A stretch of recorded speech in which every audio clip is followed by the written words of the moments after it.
Outside of the Echo Chamber, the official I Dream of Indie Games podcast is brought to you by you, the gamer. If you'd like to join our mission to support indie visibility, head over to patreon.com/idreamofindiegames and bring a voice to the voiceless ones in gaming.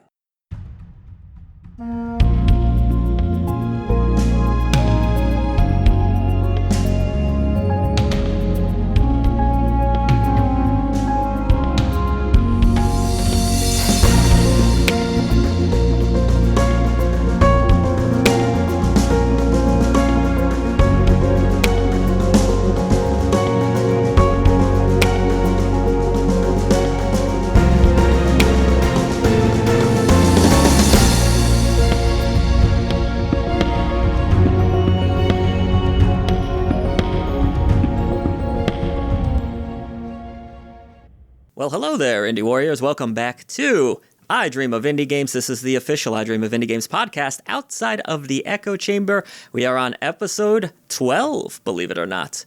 Over 10 episodes now. That is a monumental event, Silent Signs. Congratulations. Just wait till we get to 100. What do we do for that?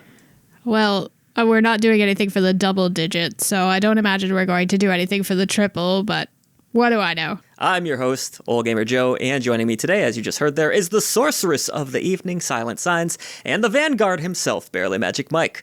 Our mission here at the channel is to celebrate indie gaming, shining a light on its talented developers and publishers. We bring you reviews, first impressions, top 10 lists, hidden gems, so much more, sales videos, you name it, we've got it. As long as it's indie and AA and even sometimes retro, it's here at I Dream of Indie Games. A huge thank you to everyone who supports independent content.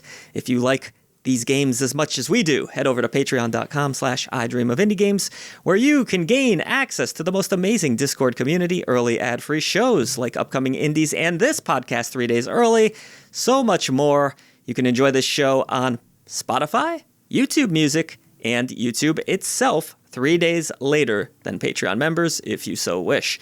All right. In this episode, we'll dive into the latest indie gaming news, share our recent gameplay adventures, present today's question of the day, and of course, let you know what you can expect, at least within reason, on the channel this week. Our topic, it's all about stealth drops in the gaming industry and how to do them right versus how they can go horribly wrong. All right, Silent Signs had a little bit of a family engagement this week, so that brought us into our past a bit. We went to visit some older towns out in that area. Always interesting to see places that you grew up and loved and how they've changed over the years, isn't it? Yeah, I mean, we lived in that town ourselves way back in the day, or at least near there. So it's our old stomping grounds. Yeah, it is, and it's really kind of sad sometimes to see some of the old stores and what they've become. Either they're empty in a lot of places, or they're now weird department stores or places that you know that probably aren't going to be there very long. But I always get very sentimental, especially about the Blockbuster video that was. I miss Blockbuster so much. Me too. I wish there was any sort of video rental type places still hanging around. I know there's one Blockbuster out way in the middle of the United States somewhere. But when we lived in Texas, there was a place called Hastings. Yeah, they went under shortly after we left Texas. Oh, That did. I loved Hastings. I used to order from Hastings all the time. I never actually went to one because I don't think there were any on the East Coast, but they had amazing deals on pre-owned games. I was so sad when they went under. Yeah, so they used to also have video rentals, which I thought was so cool because this was even all the way up to 2015? Yeah, it was late on, for 2016? sure. It definitely felt weird to be renting stuff again, but it was cool. So there is still a market for that, I think. It's a niche market, but I would definitely go out and rent stuff. I just like the idea of getting the family in the car, heading out there, picking a movie together. You know, it's cool. Yeah, buying some baby bottle pops on the way back or ring pops or whatever the hell they had back then. But I'm so burnt out on streaming services. I want to go to a physical location and pick out what I'm going to watch and not have to spend $30 for a brand new Blu-ray and then go home and watch my video. I know, right? That's kind of why more recently I've been picking through the secondhand market on Amazon and grabbing some of the cheaper 4K Blu-rays that I can, because I kind of like watching movies that way now, and it's very overwhelming in the streaming services deciding what you're even going to watch, and it's not on this service, and it's a big mess. Yeah, you even have some shows that are like one season on one service, but then a couple seasons on a different service, and it's just too confusing. It's almost worse than cable used to be at this point. Yeah. All of this is to say, bring back rental stores, damn it. But that probably won't happen, will it? Well, nostalgia has won't. brought a lot of things digital. back in the Too digital. past. Other than that, got some concert tickets for some upcoming events here, Silent Signs. I'm very excited. I'm a huge Cyndi Lauper fan, as you know. Oh, I know. I got tickets to see 71-year-old Cyndi Lauper somehow still going. And you couldn't be more excited about I'm it. very excited about it. So this is an artist that I grew up loving and I never got to see back in the day. And she doesn't tour all that often. Apparently, this is going to be her last tour. So very excited. Girls Just Want to Have Fun live. That's going to be great. Girls and Joe just want to have 71 fun. years Absolutely. old. Wow. And still Yeah. touring. Good for her. Yeah. 71 years old, believe it or not. Also got tickets to the Deftones. I'm very excited about that. We're going next 2 weeks or something like that. Something like couple that. weeks. What is time? I don't know. Out in Boston. And we booked a trip for ourselves. We did something for our own mental health. Where are we going, Silent Signs? We're going to another New England state for a day. Hooray! Yes. We're heading out to New Hampshire, the world's largest arcade fun spot. We skipped last year, but this year we're going back. It's always fun out there. Though the machines are starting to break down, sadly, aren't they? It's still a cool The world's largest little- arcade? Yeah, apparently. That was their claim to fame anyways. Yeah, they are like 3 to 4 floors, is it? It's a lot of floors. They are 3 floors, and I think technically when they say the world's largest, they're talking about square footage and not so much the number of games. Or maybe it's the other way around. But either way. Well, when you go up to their top floor, that's where the retro games all are. Yeah. And it's like walking into the 60s or 70s and 80s all combined into one crazy room. That's awesome. I went to an arcade once that reminds me a lot of that. When Mike and I visited Colorado a couple years ago, there was a town called near Colorado Springs. I think it was called like Manitou Springs or something like that. It was a really cool little town. But one spot they had there was a multi-building arcade where it was like, I forget if it was like 4 or 5 different arcade areas, and each one had kind of a different theme and like from a different era. It was really cool. There was so much. I mean, you could spend all day there if you wanted to. And this sounds even bigger than that, but it sounds pretty cool. That is actually really rad. I have heard Colorado and Denver in particular have a surprising amount of gaming stuff going on as far as barcades and the whole scene out there. So it kind of reminds me too, when we were in Austin, gaming was huge there. So certain cities, they really have big gaming scenes. Barcades made quite the comeback over the last decade or so. I think it's really cool that people are experiencing arcade games once again, in some form at least. So arcades aren't totally dead. Yeah, nor should they be. There are a lot of great ways to do a modern arcade that will appeal to people. So yes, outside of travels and nostalgia, we also watched a couple movies this weekend. This was your first time, Silent Signs, watching Blade Runner 2049. It's a movie I love. Yeah, I didn't even know that Ryan Gosling was in it. That's how little I knew about it. So, Mike, have you seen Blade Runner 2049? I haven't. I started watching it once and I was into it, but I was not into how long it was. So after like an hour, I was like, I'm just going to finish this tomorrow. And tomorrow never came. I should try it Yeah. someday. But I think, it was interesting. about an hour into it, I was like, how long is this movie? It And we were pushes like, 3 hours. And I think that's part of the reason it struggled in theaters. Not only did people not really know what it was about, and you had the fact that Blade Runner was kind of a niche thing to begin with. And so you make a movie that people don't understand fully, and then you make it 3 hours long. I mean- and you don't know what you're getting exactly. It was kind of a recipe for a disaster. I understood it just Yeah. fine. I don't care if this makes me sound like a senior citizen. If your movie is 3 hours long, that is the first thing that will lose my interest.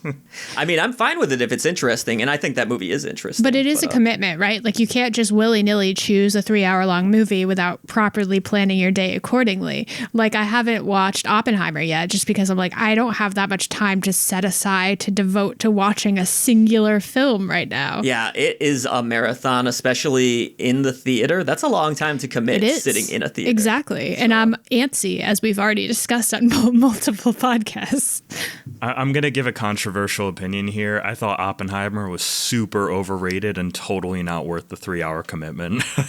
But I know Even a lot of for people will Cillian disagree with me Murphy? on that. But I could see why someone would be burnt out on it. I liked it, but yeah, that's fair. But yeah, anytime I watch a Ryan Gosling film, I think about the fact that Ryan Gosling was in a band. Did you guys know that? I did not until you told me last night. What was it, like Bad Bones or something? Dead Man's Bones. Dead Man's Bones, right. What kind of band was it? It was like a indie pop band, kind of. He had like a children's choir with him. There was another guy. They sang like Halloween-y stuff. Oh, cool. True life. Well, the good news with, even though we're not probably going to get another theatrical Blade Runner movie on this scale anyways, is that they actually ended up filming a new show. It started filming in Ireland. I guess they canceled that. They moved to somewhere else. I forget right now. It's going to be Blade Runner 2099, I believe is the name of it. So it's going to go to one of those streaming services.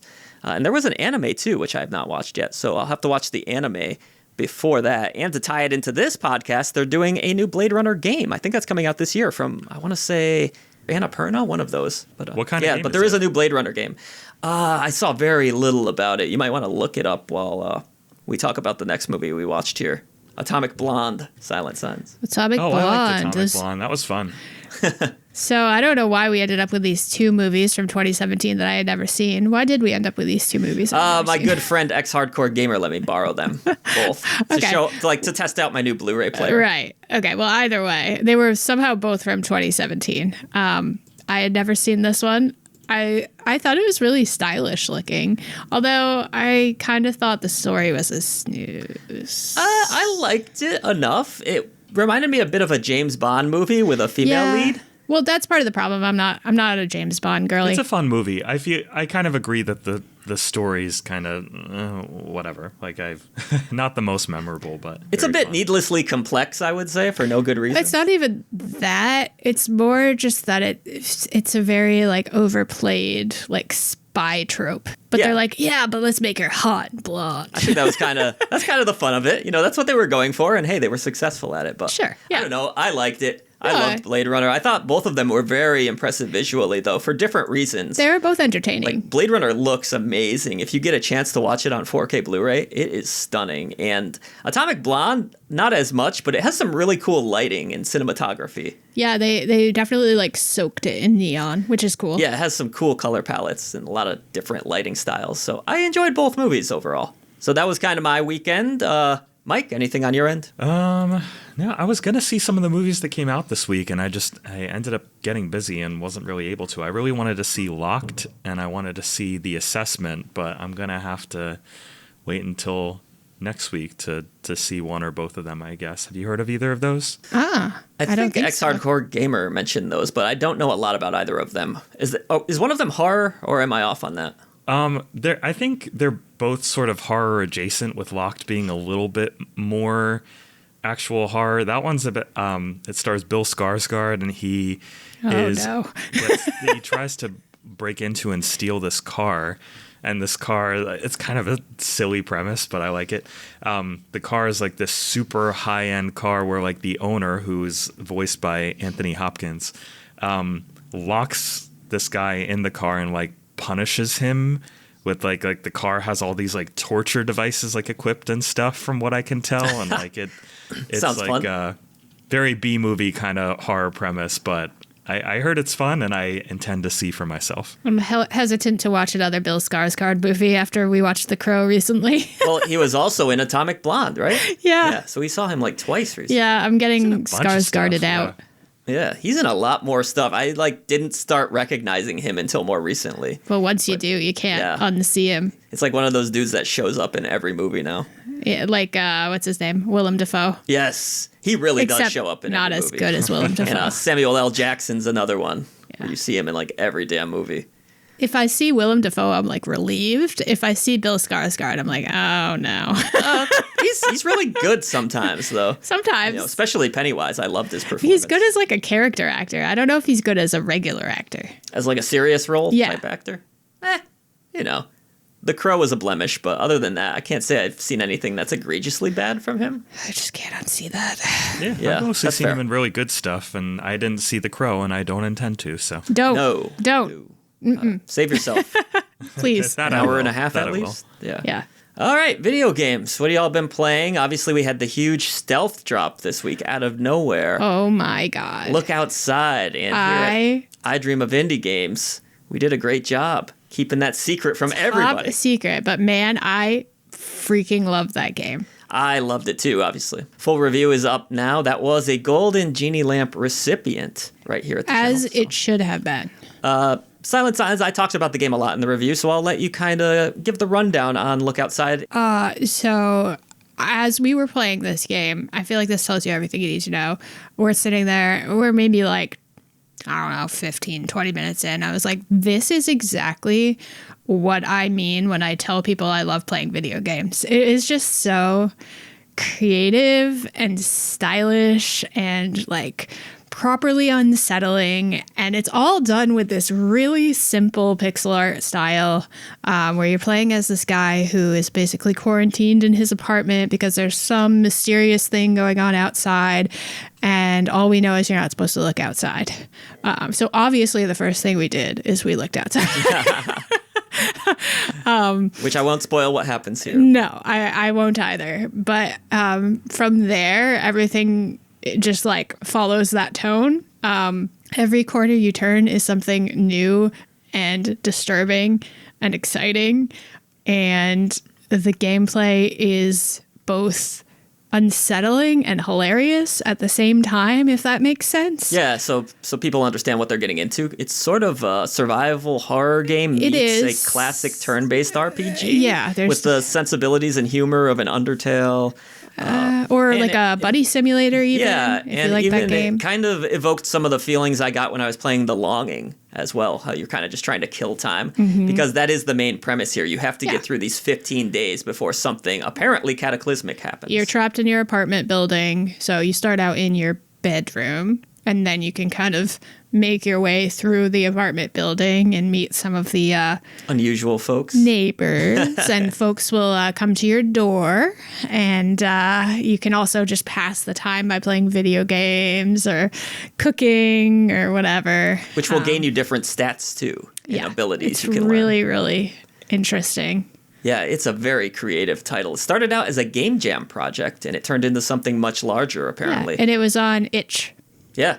Yep. And from the pixel artist that did Katana Zero as well, which is a beautiful game. Interesting. Oh, really? I love yeah. the pixel art in Katana Zero. That is a beautiful game. Yep. Huh. So, I don't know if I'd call this game beautiful, but it is fascinating. it is disgustingly beautiful. Like Yeah, the it is creature disgusting. designs, some of the enemies Really look cool amazing. creatures. The way they kind of morph into even Oh my more God. monstrous abominations. And If you take nothing else away from this podcast, play Look Outside. yeah, how do you think this game will catch on with people? Being a stealth drop really out of nowhere, not a lot of marketing behind it. Was this the right move, you think? We're going to talk about stealth drops later, but I think in this game's case, it worked beautifully, but it did have the backing of Devolver Digital. yeah, that helps. And So- huge shout out to Devolver for doing this the right way and not screwing over creators and trusting us and other creators, I'm sure, to get content out there while keeping the secret. That's a tricky thing to balance. You definitely run the risk of somebody speaking out. Good for them.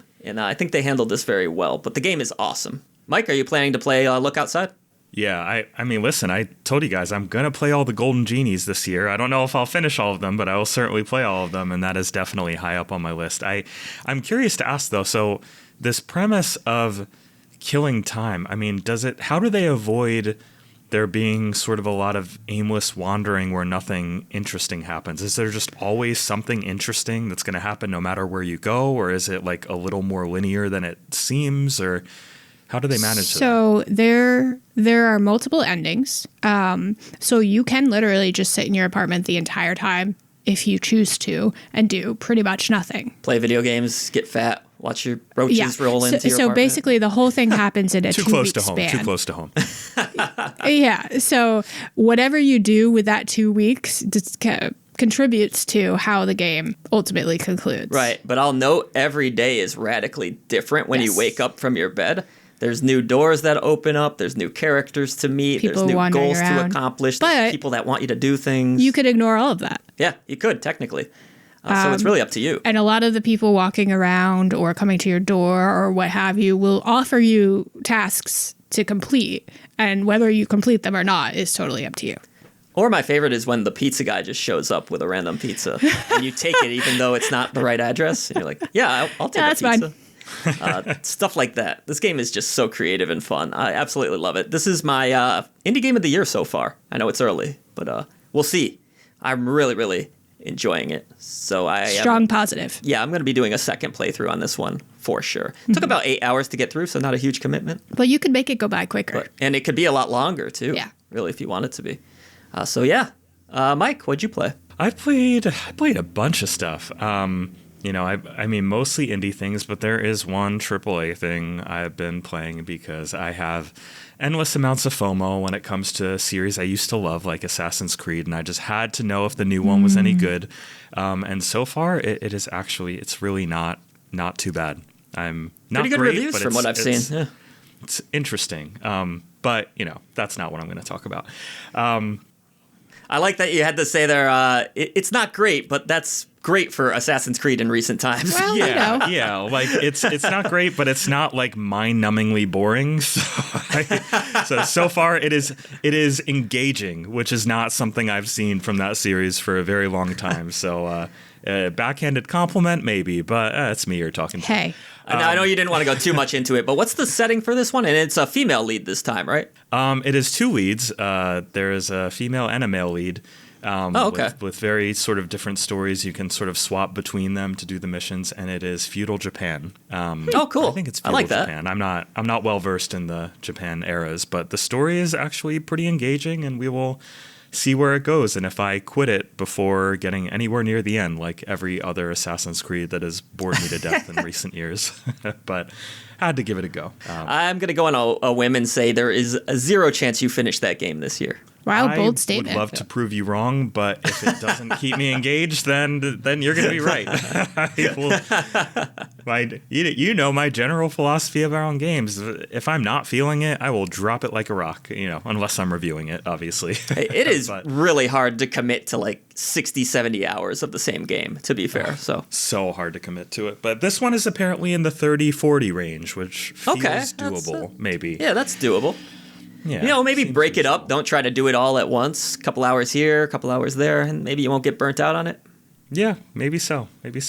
Being able to swap between a very stealthy character and a very combat-focused character also could totally help with what has been kind of a monotonous gameplay structure at times in the past. They play very differently, which will be very interesting. Cool. Well, not to go on a AAA rant there, what else did you play? Yeah. So earlier this week, I got a few hours into Mudbourne, which, as you know, really was not my style at all. But it's a difficult game for me to talk about because there's a lot that I could see people liking about it. The writing is super charming and very funny.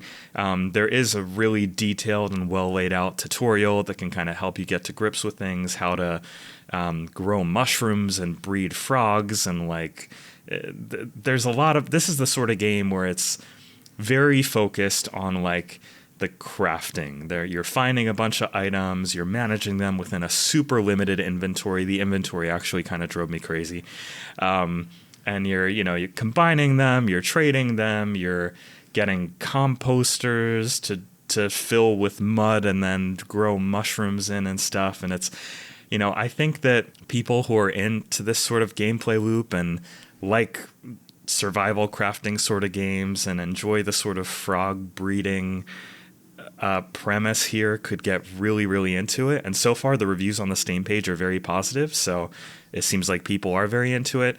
I was so bored. It's just not my genre. It's nothing against the game. I lose my mind playing games where all you do is collect items and craft them and, do that until you turn it off. Yeah, it looks niche even for indie. Like, you have to really be into frogs to be about this game. Which I like frogs, but I'm more of like a Frogger guy when it comes to video game form. That game was from the same developers one of the developers that created Apico? Apico, yes, which Rose reviewed back which was a couple years ago and loved it. Also a very niche, specific type of sim game, though. Yeah. So one thing that was cool with Apico was that they were doing some sort of donations with the purchases where they would put it towards bee conservation or something like that. And I think they're doing something similar here with the frogs. Which is neat. Which is pretty cool, but yeah, it does sound needlessly complex. I would not be into this game either. But there's definitely an audience, I think. Yeah. Yeah, no, there's certainly an audience. Did you ever dissect a frog? I did. I never had to do that. And a cat. I never Was it did gross? either. I'm not interested. Was not interested. Still am not interested. I've told you about my cat dissection nightmare story, right? A little bit, but go ahead, share it so the rest of the world can hear. I thought I was a smart kid when I was in high school, so I took AP biology. And in that course, they made us dissect a cat, which I was already not on board with. I had a partner that was a young man who almost passed out and couldn't do it. So then I had to do it all. And right smack dab in the middle of dissection, we had one of those lockdown drills that we used to have back in the high school days. And we had to turn all the lights off with the open cats on the table. Wow. And hide underneath the table. What a nightmare. And the whole room smelled like formaldehyde. And I am forever scarred. I will never dissect another thing again. That sounds miserable. Wow. That's I never wanted to do awful. it anyways. But yeah. I passed. Yeah, well, you got a good grade at least. Yeah. What does that involve exactly? Do you see like every organ of the cat, or is it just like a dried lucky out? me. Also, we had a pregnant cat. Oh God. So, No, thank you. yep. So yeah, Mudborn. Frogs. I'd Yeah. rather dissect a frog, I think. You asked. Yeah, then a cat. Yeah. I also played some other pretty cool stuff. So one thing that really got my attention, even though it's in early access, and I don't really care that much for early access, but I have not played a lot of F-Zero in the past. I played some, and I love just how fast it is, and like it's a series that feels great. Good but series. I never had most of the consoles that it was on. And they really didn't make enough of them either. There's only a few. Yeah, I'm really surprised they never made one for Switch. I don't know if they didn't sell well or what. But Aero GPX on Steam is an early access title that feels so much like F-Zero. It looks great. It feels great. It plays awesomely on Steam Deck. It has split screen multiplayer. I forget if it has online multiplayer too or not. I'm super excited to see some updates from this one. I am a little surprised that it came out in August and I have not seen a single update. So I don't know if they're just trying to do bigger updates. Hopefully it's not the type of game that gets abandoned, but it's already really fun. And it has a demo, but for anybody who is very upset that Nintendo has been ignoring F-Zero for as long as they have, maybe take a look at Aero GPX because you might be pleasantly surprised how much it helps with that. Sounds really cool. When it comes to racers, I enjoy the fast, frantic ones like an F-Zero. I like kart racers too a lot, but this sounds up my alley, Like we mentioned, just don't get enough of these F-Zero speedy games. I know the Wipeout series was around for a long time too. I always enjoyed those games. Had a little bit more combat to them. But does this have any combat? I have not played enough to see it. Oh, actually, it says on the page machine-to-machine combat. I guess I'm too early in the game. There you go. And none of that's really happened. But yeah, I guess it does have some combat. I'm of the mind that most racers today are just too serious. Like, Yeah, no, I agree. especially the big budget ones and Need for Speeds and whatever. They're just not arcadey and fast enough. And the indie scene is really picking up the slack there. This is a great one. I guess this isn't more AA, but I love the Hot Wheels Unleashed series. I think it's so fast, Those are so fun, surprisingly good. so silly. I love it.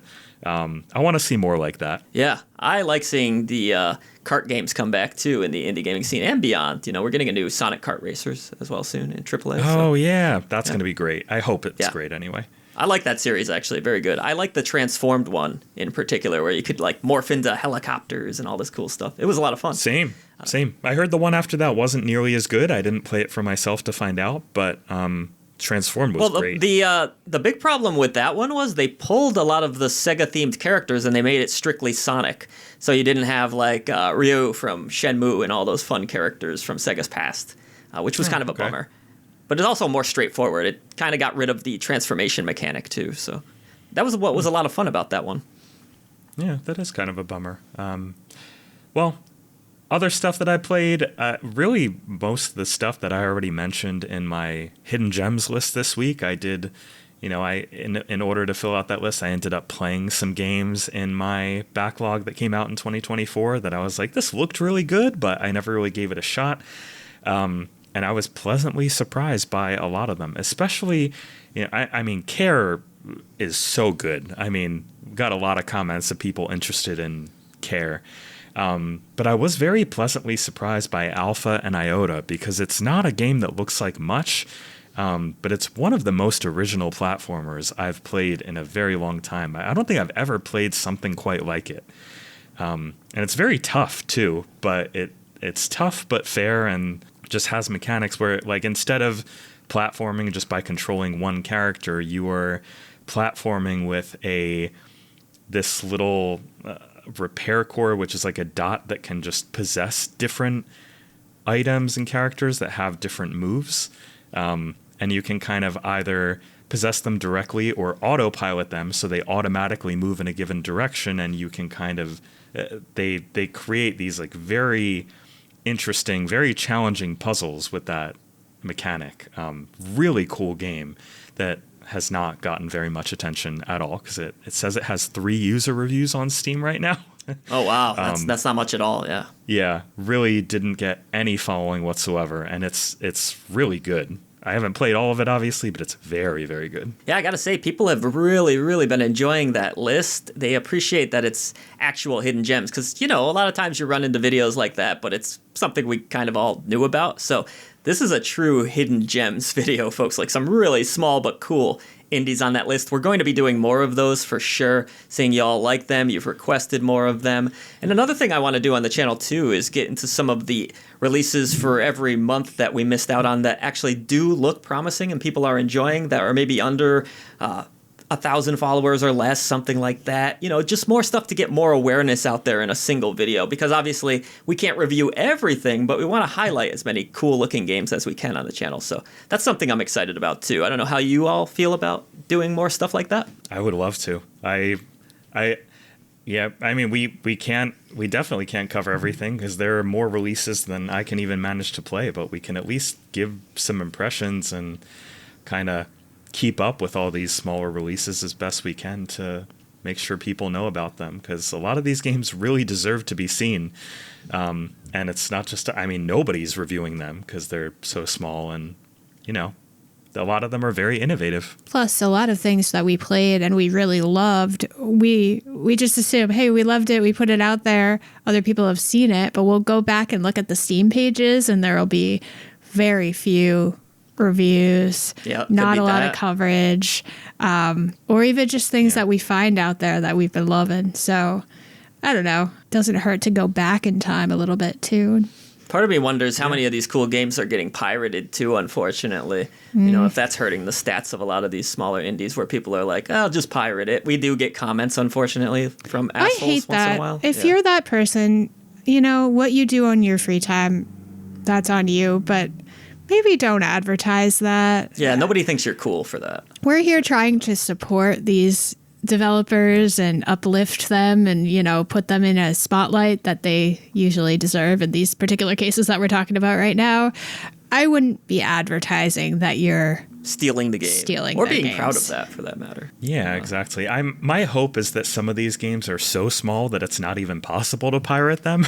I think in a lot of cases that's also true. Yeah. Yeah. In the case of something like Alpha and Iota, I'd really hope somebody would not be such a jerk as to upload that game to a pirating site when it's like so cheap and it's $5 and it has like no reviews. Like, this is that would just be crazy to me. But I do get worried sometimes about this, not to go on a whole different topic here, but like when we look at a game as excellent as Look Outside recently, how many people looked at it and were like, I'll just steal it. That sucks. I want to see a game like that get sequels and more in the future, and that requires buying it. All right, anything else, or should we hop into some indie gaming news? Hop away. Did you guys cover what you played? I did. It was just look outside for me mostly, outside of a bunch of embargoes. Yeah. Silent Signs, I think, is under embargo too. Look outside and other things I I can't see. talk about. So We're like on the fringe of embargoes right now. it's so too. close. There's a lot of reviews Yeah, fair next enough. week. Yeah, there's a bunch of games and a sponsored video coming too from Mike, which I think you can talk a little bit about. Yeah, because that game's out, right? In some form, there's a demo. Oh, City Tales, yeah. City Tales, yeah. There is a demo available, and it's being up. It's up as part of the Steam City Builder and Colony Simfest, I think it's called, which starts tomorrow. Yes, yeah. So yeah, I got some time with that demo, writing up the sponsored video when we're done with this, and yeah, I enjoyed my time with the demo. It's it's still clear we need some work, but it's surprisingly cozy and accessible for a city builder. I didn't feel like I had to learn an encyclopedia's worth of knowledge in order to understand what I was doing. It was very easy to pick up, which I appreciated as somebody with limited time. Yeah, it's not that I'm against city builders, but whenever I see them, I say, "Oh, Michael, we need someone to cover a city builder," because you enjoy them, Yep. right? And you're good at them too. You're good at breaking them down, far better than I would be. Y'all can look forward to seeing that on the channel probably within Sometime a couple in the days week. from listening to this. Maybe already if you're in the public feeds. Who knows? Yeah, let's hop into some indie game news because we do actually have a lot of stories. Oh, boy, We've been yeah. talking a lot already. All right. Get ready to bop to the beat in musical 3D platformer Billy Bust Up as the debut title from Giddy Goat Games. Billy Bust Up is a musical odyssey inspired by your favorite animated classics. Explore whimsical realms, face off against quirky song-singing villains, and master incredible magic abilities. Seems like this is a rhythm-based title with some battles going on, some cool music based on the trailer that I watched. What did you guys think of Billy Bust Up? Coming to Steam hopefully pretty soon. It was shown in the Future Game Showcase. I think it looks like exactly what I would play. I mean, I love musical games. I love rhythm games. I love 3D platformers. It looks colorful and fun. And a 3D platformer would have to look really bad for me to say anything negative about it, because it's just a genre I want to be. I want it to be part of a huge resurgence so badly, which is kind of starting. And this is just another one that I'm like, yes, I will play this immediately. Just release it when it's ready. Yeah, we actually have quite a few platformers on our news list this week, which is really exciting to me because I'm a huge platforming fan. Love the idea of combining rhythm and platforming. That's so fun. Yeah, it does look really fun. I like the idea too. I have struggled a little bit with this genre at times, particularly when it's FPS games. So one that I tried was BPM, Bullets Per Minute. I don't know if you remember this game, released a while back on Steam. And I really struggled with it for some reason. It was just not clicking. It didn't click with me too much either. It was not just you. I don't even remember there being much in the way of platforming. Was there, or do you just mean the musical element? Yeah, the musical element. I think it was more about shooting to the beat in that case. But as a platformer, I think I'll adapt to that better because I'm better at platforming games than first-person shooters in general. Yeah, I don't know if it was a great musical game. I felt like the things that I was doing, it didn't really feel like they were going on the beat some of the time. I couldn't get into the sort of flow state it wanted me to. Yeah, so I agreed on that one. Do you know that game? It was a rhythm fighting game, and you were a little guy, just a little guy with a hat, and there was like food themed bosses. Huh. What the heck was that game? Fighting game. We'll have to look it It had up. really good music to it. See if you can find it. I played as a little kitty cat. Yeah. You know, he had this Kinda, little sword, sorta. and he would duck, and he would swing his sword. I don't know. Rhythm. I can't think of what it's rhythm called. Fighting game. Try to look it up while I read the next story. Arc System Works is pleased to announce the arrival of the new trailer for the bonus game, Double Dragon Dodgeball. The game will be available as a pre-order bonus for every player pre-ordering the game Double Dragon Revive on PC and consoles. Double Dragon Dodgeball is a unique game starring the iconic characters of the Double Dragon series in an action-packed game of dodgeball. Double Dragon Dodgeball includes several modes. A story mode in solo with missions to save Marion, the multiplayer modes feature 1v1 matches, and a survival mode is playable for up to 4 players. This game is coming to PC and all major consoles, it looks like. Double Dragon Revive. Actually, you know what? I don't think it's coming to Switch. At least it's not listed here. But yeah, this is all part of Double Dragon Revive, which looks like a fighting game meets beat 'em up. Like, has the feel of a fighting game, at least based on the trailer from what I can see, but plays like a brawler. I don't know. It looks kind of weird to me. I remembered my game. It was Rhythm Sprout. Rhythm Sprout. Yes, great game. Great game, Sorry. by the way. Oh, yeah. Oh, that was great. Very, very good. What did you think based off of the trailer of Double Dragon Revive? And are you excited for Dodgeball Silent Sons? So as a fighting game fan, I was a little confused by the trailers that are available right now because it looks more like a fighting game than it looks like a brawler. And you have Arc Systems involved, who are notorious for fighting games. Which makes sense. And I don't know if that's necessarily a bad thing, but I really think this is going to depend on how it plays because I'm not so sure about the artistic direction right now. My takeaway was the dodgeball looked more fun to me, more in that classic NES style. I loved the dodgeball game on NES. So I think it's cute, but I think it's going to get old really fast. That's just me, though. Mike, any thoughts on Double Dragon, Revive, or Dodgeball? This is another case of not really my genre. I mean, I've played some. It looks like a beat 'em up. I've played some beat 'em ups. They don't hold my attention that much. Although I did really like Big Helmet Heroes last month. I think that was a fun. Oh one. Yeah, yep. Kind of had that Castle Crashers vibe to it, right? Yeah, it had that like really ultra casual, very colorful sort of feel to it. It was very just silly and simple. And this looks a little. I don't know if serious is the word. I've never played Double Dragon anything, but I don't know. Doesn't jump out at me. On to story number 3. German indie studio Zachrates Laboratories and U.S. publisher Fiffen Games are ready to announce the release date of Ruffy and the Riverside, the hand-drawn 3D platformer that will be jumping onto PC, PlayStation 5, Xbox One, Series X and S, and it's actually going to go to Switch, to my surprise, on June 26th, 2025. You start to wonder if some of these are going to be on Switch too, as well. Originally scheduled for a Q1 release using Ruffy's magical swap, the release date was changed to the 26th of June to ensure a simultaneous release on all platforms and to make this the best possible game it can be. I'm reading into that and saying the Switch version was a pain in the ass to make, and so we had to delay it. In Ruffy and the Riverside, you wield the magic power of swap, using it to copy and paste textures within the game world. Turn ice into lava or waterfalls into vines as you ride hay bales, explore, fight, and solve puzzles throughout Riverside. Interesting looking game, certainly an art style. I don't know how I feel about the art style myself, Silent Signs. It looks fun. It's previewing really, really well, is my understanding. I think there's a demo out there too.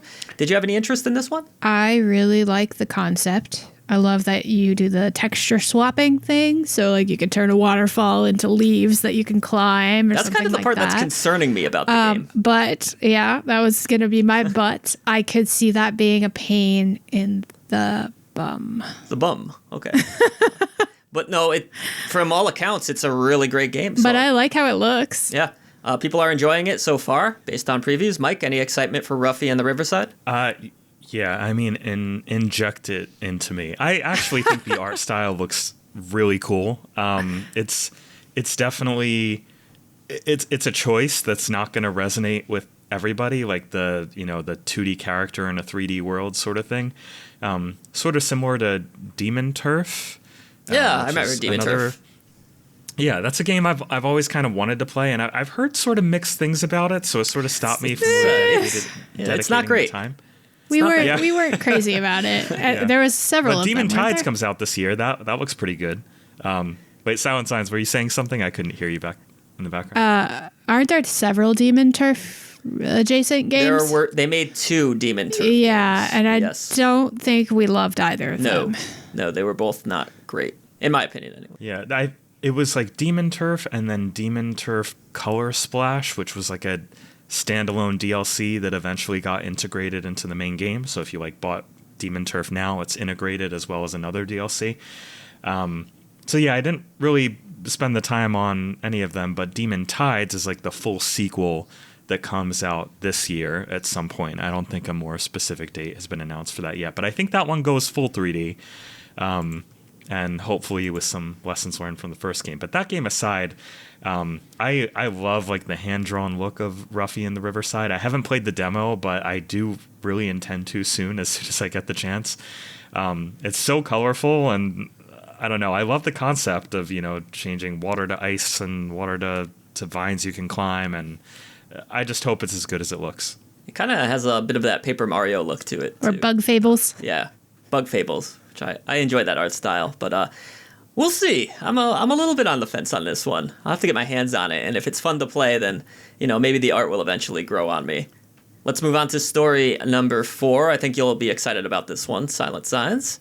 During PlayStation's annual PS Indie Day, Devolver Digital and solo developer Sam Eng announced that Skate Story, the atmospheric skateboarding adventure, will be grinding its way onto PS5 as well as the PC. So it was announced for PC, but now PlayStation users will also be able to enjoy it. No word on Xbox or Switch for this one yet so far, though. Skate Story puts you at the helm of a demon made of glass and pain, with one mission: skate to the moon and swallow it, and the devil will set you free from his grasp. Well, that certainly sounds interesting. The trailer looks off the wall insane. It just sounds right up my alley. This is definitely a Devolver game. But with everything you know about me and what I enjoy in life, it's like Tony Hawk Pro Skater meets, I don't know, something else that I like. You tend to enjoy skateboarding games in general, right? Like, did you play, was it Hellskate on the channel? Yeah. Too? And you like that one quite a bit? That's my MO.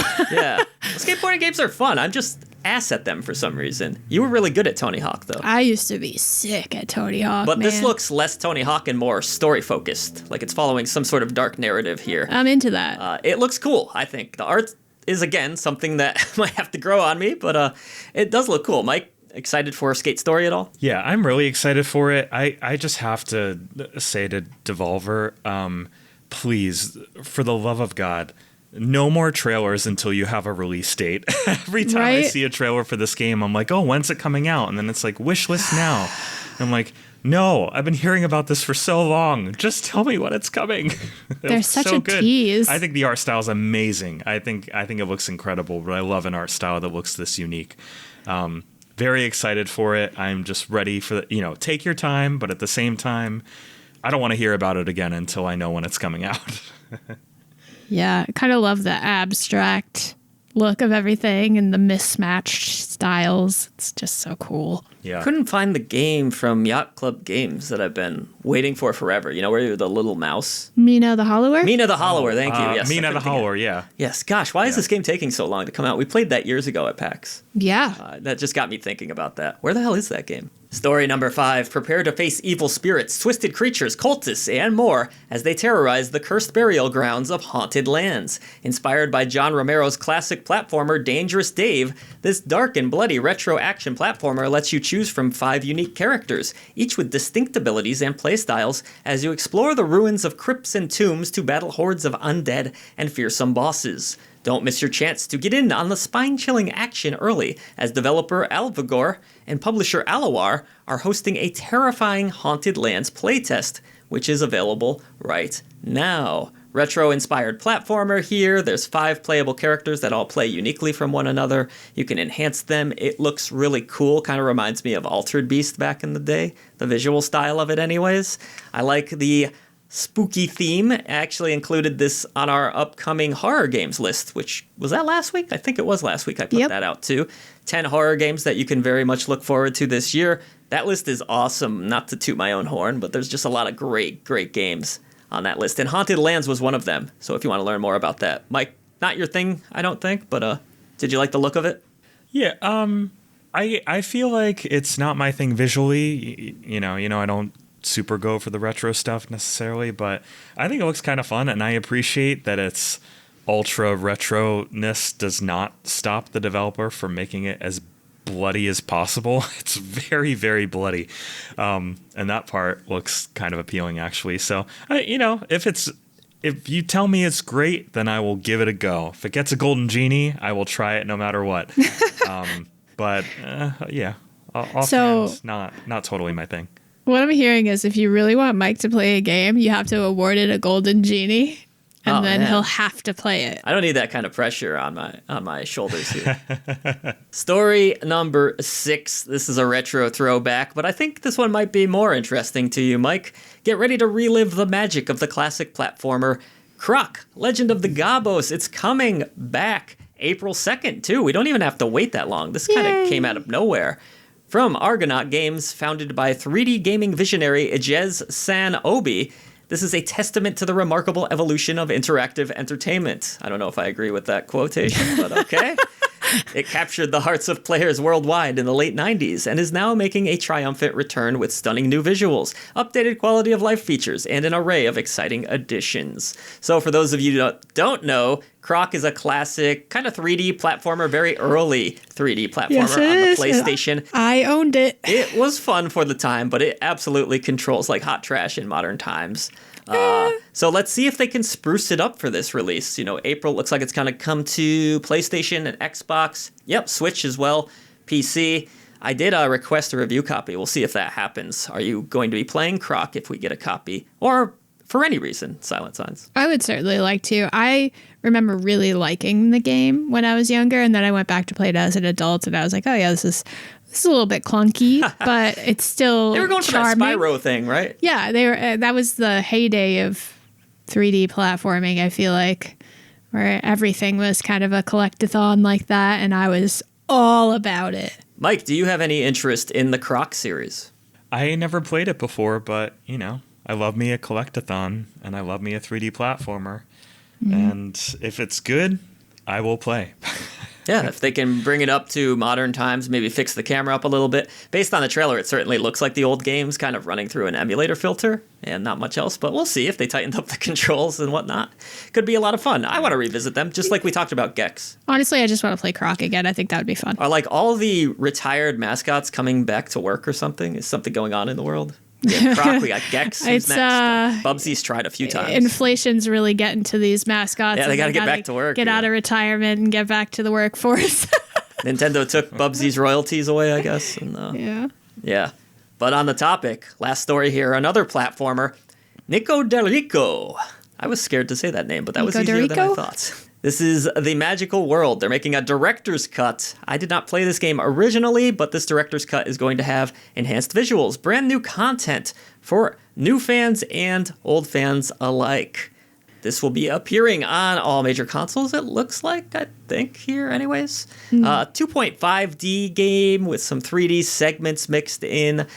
What's most exciting about this for you, I know, is that it has David Wise involved in the soundtrack. But it looks like a fun 2D meets 3D platformer, too. I don't know why I didn't play this. I've been wanting to play this for quite some time, but it does have a little bit of a hefty price tag. $30, you said, right? Yeah. You know, I could support $30, depending if it's good. Mike, any interest in this one? You know what? I can support $30 for a game that's really good too, but I think most gamers won't. I mean, it's it's a relatively unknown game, and as evidenced by the number of reviews it has on Steam, at least. And there's just so much out there to play, but I think it looks great. It looks really colorful. Definitely like Donkey Kong or like Kaze and the Wild Masks vibe. I really liked that game. If it's anything like those, or Yooka-Laylee and the Impossible Lair, any of that kind of stuff, I'm on board. If I'm remembering correctly, I want to say this one came out on Switch first and then came to PC later. Okay. It could have been. Because I remember including it on an upcoming indies a while back, and we were like, what? This game is already out. That seems like a strange candidate to go to Switch first, but you might be right. Something like that. I think it went to console first. Yeah. Okay. Yeah. It came out. So Nico Derico originally came out on Switch in October 2024, and then it came out on Steam December 5th, 2024. So it had a head start on the consoles. Interesting. Okay. I wonder if that's another thing that maybe hurt it too, is because when you don't launch simultaneously on every platform. But good information there, Silent Signs. Thank you very much for that. But let's dive into our topic, seeing this podcast is running a little bit long.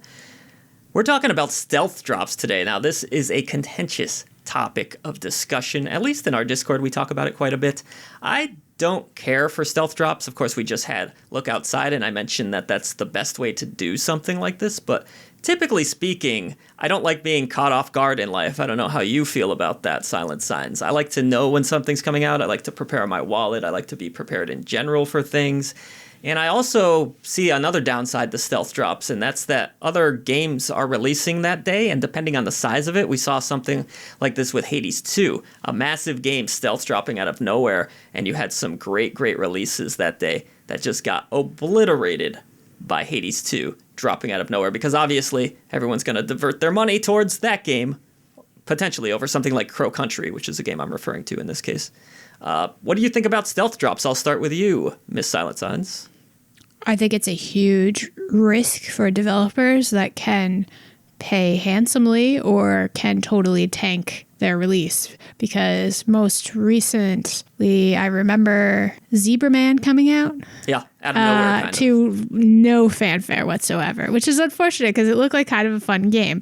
So I think the reason for the stealth drop greatly contributes to how successful the game is going to be and how well it's going to be received.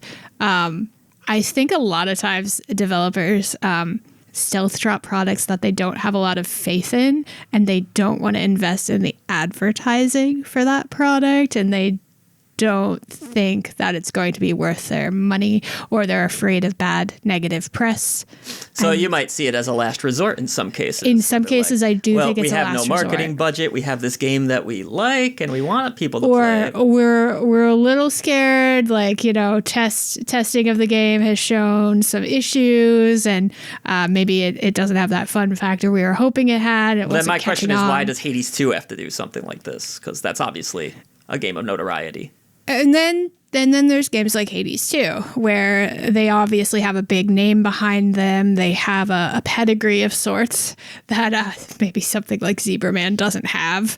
And, then they're going to crush all of the competition that comes out that day. So I think it really depends on the intention behind the stealth drop.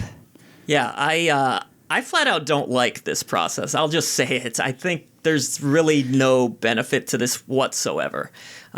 Even as a desperate Hail Mary, I don't think it's going to help you. Mike, your thoughts? Yeah, it depends. I feel like stealth drops can be very fun.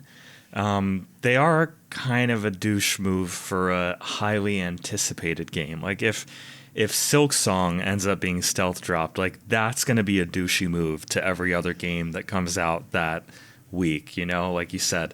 So I don't really support that.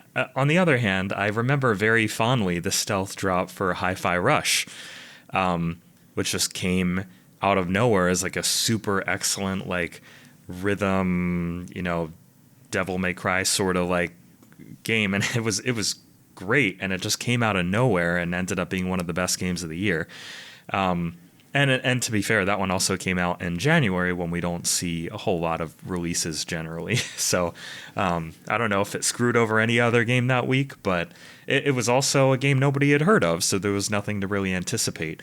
I feel like examples like that, where nobody really heard of it, they provide review copies in advance, and as soon as the game drops, then people can kind of see what critics thought about it, and they're not gonna insta-buy it based on them having played the original or it having some sort of property that it's tied to. Those can be pretty fun. It's still a little bit of a gray area in terms of does it screw over the other games coming out that week? Does it, is it the right thing to do? But I think those scenarios I appreciate. I think you made a good point there, too, is a lot of consumers probably don't see this side of it, but we have to make content about a lot of these games. Creators do. And, if it's stealth dropped without any notice or pre-release code, then you are pretty much fucked, and you're not going to get the coverage. Well, and those are the games that I think that they're worried about bad press.